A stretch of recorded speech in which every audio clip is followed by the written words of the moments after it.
Welcome to Authentic Storytelling. I'm your host, storytelling guide, best-selling publisher, mindset elevation coach, Linda Joy. The whole purpose that behind and the intention for this series was to remind women of the power of crafting a new story. Because many times in our lives, we live a story from our past and believe that's the truth of who we are. And the reality is, through this series of conversations, you're going to find out that through storytelling, you get to redefine the story you've always been telling yourself and craft a new one. And I'm excited to have one of my authors from Divine Synchronicity with me today, Amber Kasic. And we're going to be talking about her story, and I gotta say something. Her story title is called Braving Wings. And when I read it, I was so emotional because of the wisdom that came through her experience. And we're going to talk about that today. But first, I want to introduce her. Then we're going to open with her quote, which will speak to your heart as much as it speaks to mine. Amber is an evidential medium, author, speaker, and former classroom teacher. After a shared death experience with her father in 2020, she began a journey of discovery and connection with our greater reality, guided by her dad in spirit. I've witnessed this journey, ladies. It's been beautiful.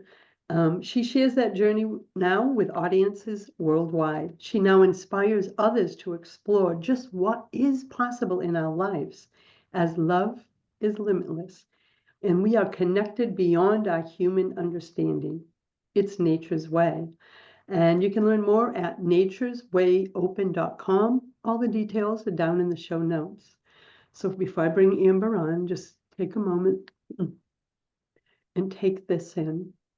The essence of life teaches us we are all connected by one big web stitched by love and woven from spirit with care. And that quote is from Amber's story, Braving Wings. So welcome, Amber. Thank you so much. I appreciate being here with you, Linda, and love speaking about this story. It's really special. And thank you for giving me the opportunity to write it. I think what I've discovered in publishing over 300 women's stories, there's a beautiful healing that happens within us as we write our story. And it's just a healing of all aspects of the story because now we're in a different place when we're writing about the past. So what would you say is the key theme or life lesson that is woven throughout your story? Well, I think there's sort of two. One was personal to me, Mm-hmm. which is to trust our inner wisdom, to trust how we're being guided and what is being shown to us, even when it's scary. Um, because we all are being guided. And it is difficult in sort of our human lives sometimes to discern, what is something that is presenting itself to us from a larger picture of the universe versus what we might think is just our brains inventing things or wanting to see connections. And it's a journey to learn the difference, but you have to learn the difference by trusting and playing with that trust and seeing where it takes you. And that's exactly what happened in this story.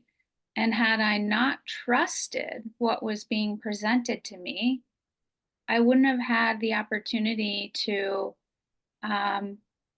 share that love with that man.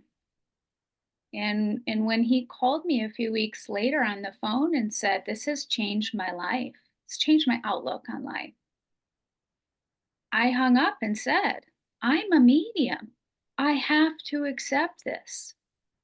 So it was a personal lesson, and then I think the point of that entire connection, besides allowing him to experience that love from his family and spirit, is that every single one of us, we're all supported in our lives from those on high, even when it's unrecognizable to our hearts. We are not alone. No one is alone.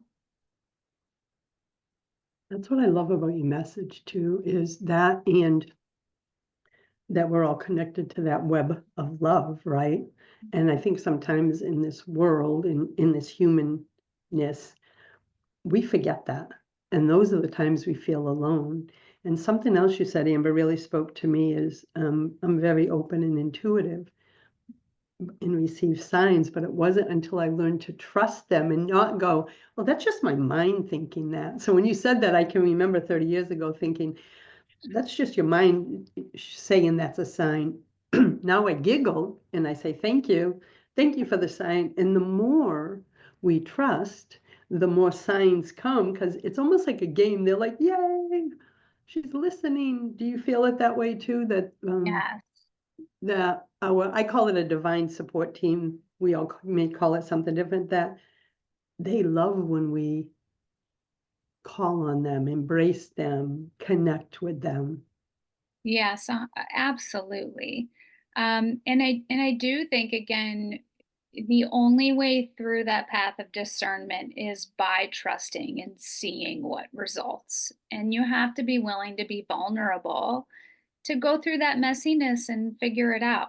Um, I've had that personal journey, and for some reason, I'm thinking of this just now, real briefly. But my sister-in-law has just experienced that transition for herself, and it has been so fun to watch because while her dad passed years ago, she felt for a long time that he wasn't hearing her, he wasn't able to give her signs. And she had a moment, there was a big transition. She felt, oh, this is real. And now she gets them all the time and she's able to embrace them. And they're so obvious. And so it's really fun to watch that change in others because it brings us so much joy. It's just joyous. And something you said, like for me, I know now that my loved ones are still with me. But back then, when I would ask, I had my human mind would go, they're not going to really send any signs. So it was like my spirit wanted them, but my mind was holding back from receiving them. Does, do you know Mhm. what I mean? Like I was blocking it because maybe fear, vulnerability, I'm not sure. Once you trust and lean in, they become so clear that you can't miss them. Yes, I think that that is absolutely true. And I can look back on my life. I was not a born medium by any means. Literally resulted spontaneously after my dad's passing. However, I can think of a couple moments in life where it is so obviously clear that it was an absolute spirit connection. But in the moment of each of those, I even recognized it. I recognized that I know that I just heard that, but I completely dismissed it. So I do think also there can be this piece where we just need to, I call it clear the clouds from the sky. You don't have to find the connection. The connection is innate because we are that web. It can be no other way. It's about clearing the clouds of your awareness to just see what's already here for you. Mm, I love that. I use a phrase when I'm working with clients on certain things. It's, I use the word frequency. We're always divinely connected. It's a given. And it's like a radio station. I'm aging myself, but in the old days, you'd go through a town and the signal wouldn't be good. And all those kids would be fighting, trying to tune it in. I tell them we got to clear the muck, the human muck that is kind of like mucking up the frequency. And I love the way you described it though, like clearing the clouds. Mhm.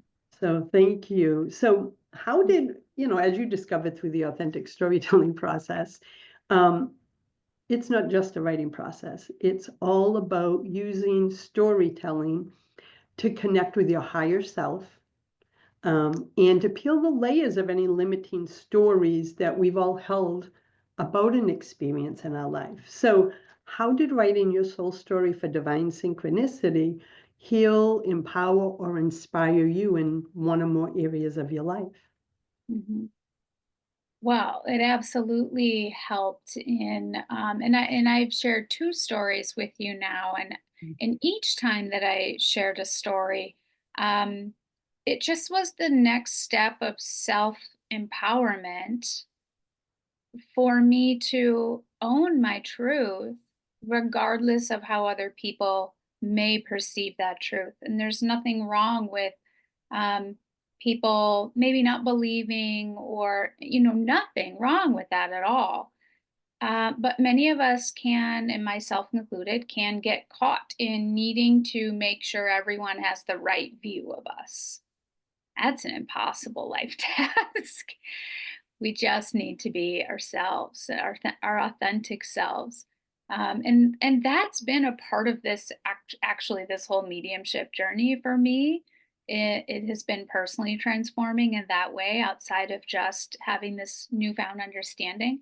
But writing the stories was each a step in being able to say, this is who I am and this is what I know. And I know the first time I shared a story with you, I remember I purposefully didn't in my story end it with, and now I'm a medium and da da da da da.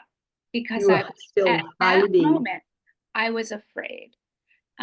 People knew, but I just wasn't afraid to have it out there so publicly. And in this story, I am a medium and I have to accept this because it's beautiful. Why would I want to hide that gift? So every endeavor with you has just helped me with that next natural step of self-empowerment. My heart's happy to hear that, but I've witnessed it from the first time we met for the first project. And then I watched your personal journey. It was almost like peeling layers. And then by the time you got to this book, it was like, this is who I am. It was like this ownership of your truth, your gifts. And of course, I love watching everything unfold for you. And when I had the vision of starting the company back in 2010, this is the vision I held for this authentic storytelling, was to help women excavate their muck, clear the clouds, I guess you can say, so that they can own their truth, own their wisdom. We are not our stories and experiences. And in some cases, we hold on to a false narrative of a story that we lived, and we allow it to smother our light. And I love your share that it helped you actually bring your light forward and own it fully. Mhm. Um, it's sacred. That's beautiful. And what I love too is your quote when it says, where am I here? When it says, one big web stitched by love and woven from spirit, like I can actually see the vision. We are all connected, even when our loved ones aren't here in physical form anymore. But that quote really spoke to me because I think we've forgotten that. We've forgotten that we are love. We are part of love. It's the essence of who we are. So your story is a beautiful reminder too that we're always divinely supported and our loved ones are always with us. Yeah, So thank you very much for that. you're welcome. And so, you know, there's so much wisdom woven through your story, and you've already shared so much wisdom here about. I'm trying to think of another question that I can ask, because before we get to the last one, if there was someone or is someone listening who is saying, I think I get messages from my loved one, what's just like one piece of guidance you would give them before we go on to the final question, like a way they can trust? Mhm. Well, so as I was saying before, we do have to experiment and play with the trust. You're going to have to decide to embark on this journey of, I'm going to see what happens if I trust. And at the same time, though, you don't have to blindly trust. You can have a little bit of that vulnerability. You don't have to tell anyone what you're doing or what you're kind of investing some emotional energy in. And then you can also ask for specific signs Although I would recommend, instead of dictating what you should see, I might recommend learning how to really get in a quiet place.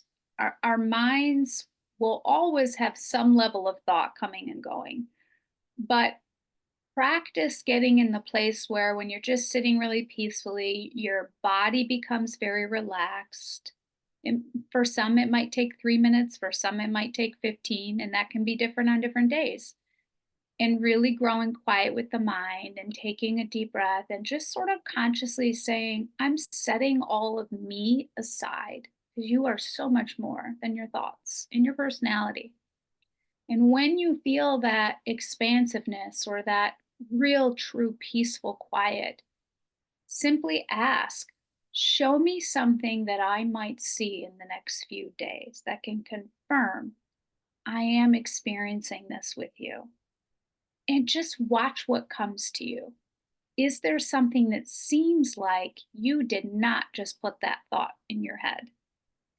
And then you don't have to look for it all day long. It will show up for you.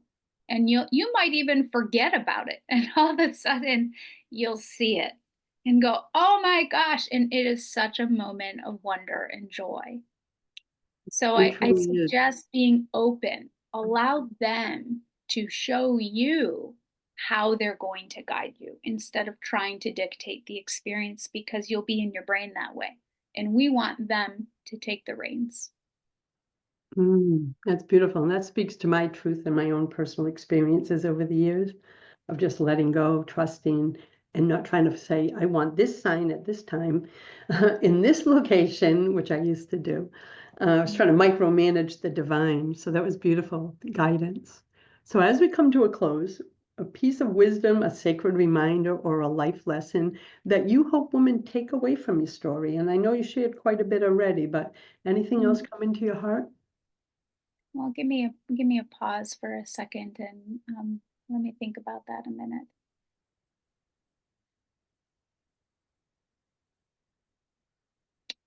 Just to know how very loved you are and that you are loved already.